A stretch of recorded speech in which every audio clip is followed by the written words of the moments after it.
Se acabaron las guerras por delegación y las amenazas veladas entre Israel e Irán. El viernes 13 de junio, Israel rompió la dinámica de las últimas décadas y lanzó la Operación León Ascendente, con un ataque sorpresa y directo sobre Irán, con el que consiguió eliminar a parte de la cúpula del comando militar iraní y dañar sus instalaciones nucleares.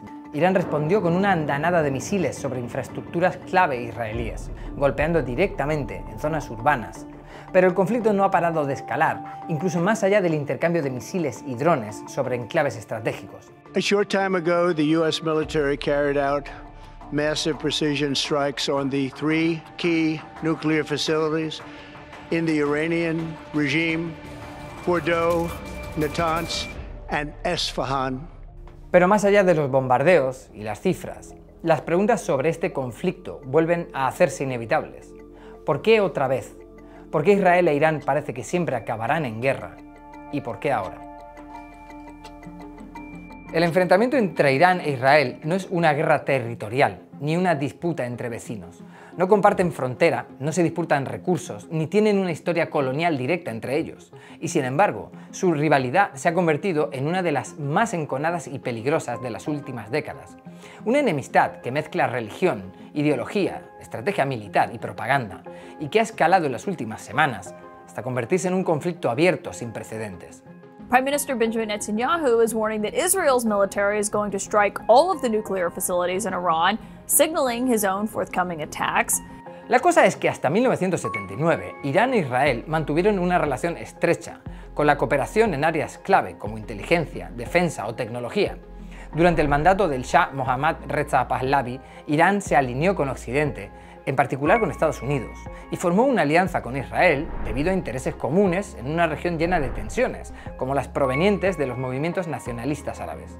En esos años, Israel no solo se benefició de la ayuda iraní en términos de inteligencia o cooperación militar, sino que también desarrolló tecnologías de defensa con la ayuda de expertos iraníes.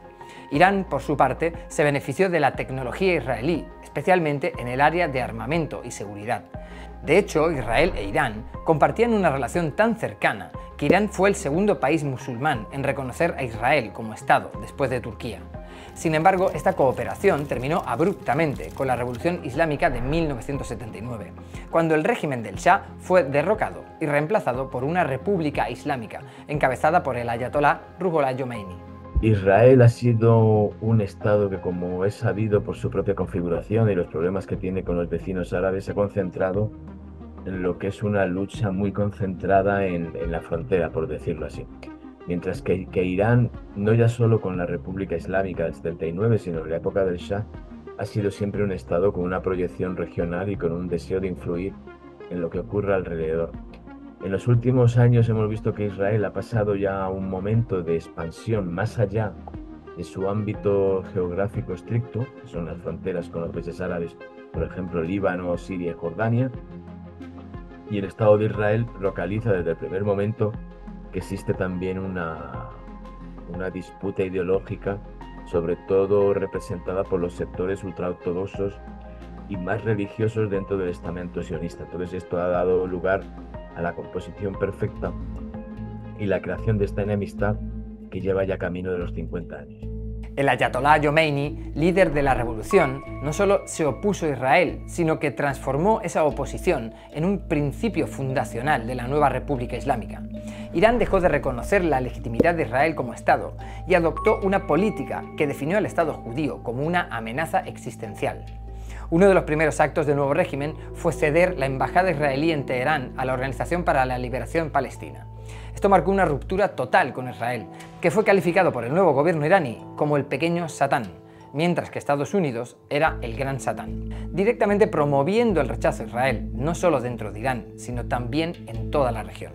Hay sectores muy ideologizados y militantes en ambos lados, y son los que consideran que en efecto el otro Estado es un peligro, Israel para Irán e Irán para Israel, y que debe ser neutralizado.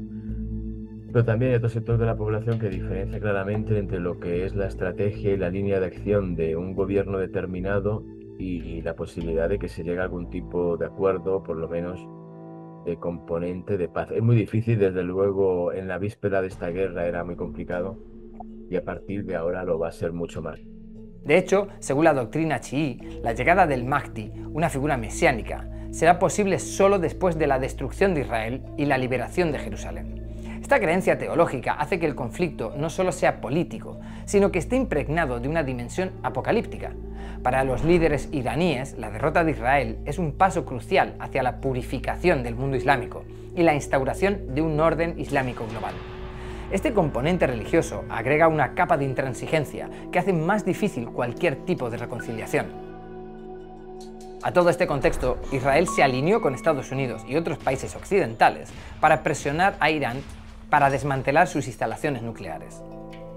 Y es que la cuestión nuclear es un aspecto central en el enfrentamiento entre Irán e Israel. Desde hace años, Israel ha afirmado que el programa nuclear de Irán representa una amenaza existencial para ellos. Irán, por su parte, ha insistido en que su programa nuclear tiene fines pacíficos, para la producción de energía, por ejemplo. Sin embargo, Israel desconfía de las intenciones iraníes y considera que Irán busca desarrollar armas nucleares con las que destruir Israel. Llegados los años 90, Israel comenzó a centrar su preocupación en ese programa nuclear, porque aunque Irán había firmado el Tratado de No Proliferación Nuclear en 1968, los avances en la tecnología del enriquecimiento de uranio fueron vistos como una señal de que el país estaba efectivamente buscando una capacidad de fabricar armas nucleares para atacar en algún momento a Israel. En este contexto, Israel ha dejado claro muchas veces que no iba a permitir ese avance nuclear y ha actuado en consecuencia, lanzando ataques preventivos contra instalaciones nucleares iraníes y participando en esfuerzos de sabotaje. The United States has carried out massive precision strikes on 3 key nuclear facilities in Iran, obliterating them, in his words. Una parte sustancial del conflicto se ha jugado también a través de los aliados y las guerras proxies por el poder en el Levante y Oriente Medio. Irán lleva décadas financiando, armando y entrenando a grupos como Hezbollah en Líbano, Hamas en Gaza y las milicias hutíes en Yemen, quienes han lanzado repetidos ataques contra Israel o contra intereses israelíes. Israel, por su parte, ha respondido con operaciones militares contra estos grupos en lugares como Gaza, Líbano y Siria. Todo esto ha llevado a la situación actual. Israel atacando a Hamas en Gaza y eliminando a Hezbollah en el norte, en el Líbano. Y todo esto intentando bajar la influencia de Irán en la región. Y si sumamos los avances nucleares iraníes, se entiende qué es lo que ha llevado a Netanyahu definitivamente a lanzar un ataque directo sobre Irán, como la gran ofensiva del 13 de junio. The magnitude of these attacks are on a completely different scale to what we saw last year. Israel says they targeted Iran's nuclear program, claiming it was their very survival that was at stake. La respuesta de Irán ha sido inmediata, con misiles balísticos lanzados contra Israel, en lo que se describió como el inicio de una respuesta aplastante.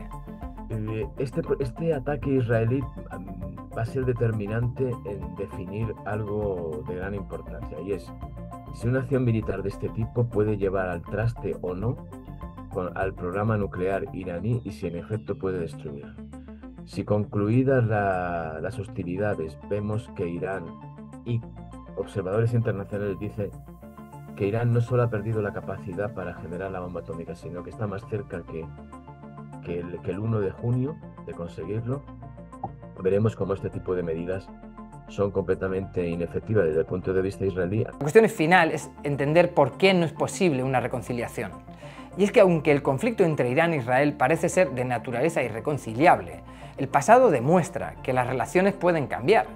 Sin embargo, los obstáculos para la paz son enormes. Las diferencias ideológicas, el resentimiento histórico y la narrativa del odio alimentada por la propaganda de ambos gobiernos a lo largo de décadas dificultan cualquier intento de acercamiento real. Mientras tanto, el miedo a la amenaza nuclear iraní y el continuo enfrentamiento en la región a través de Gaza o el Líbano garantizan que la rivalidad entre Irán e Israel seguirá siendo una de las tensiones más significativas del siglo XXI.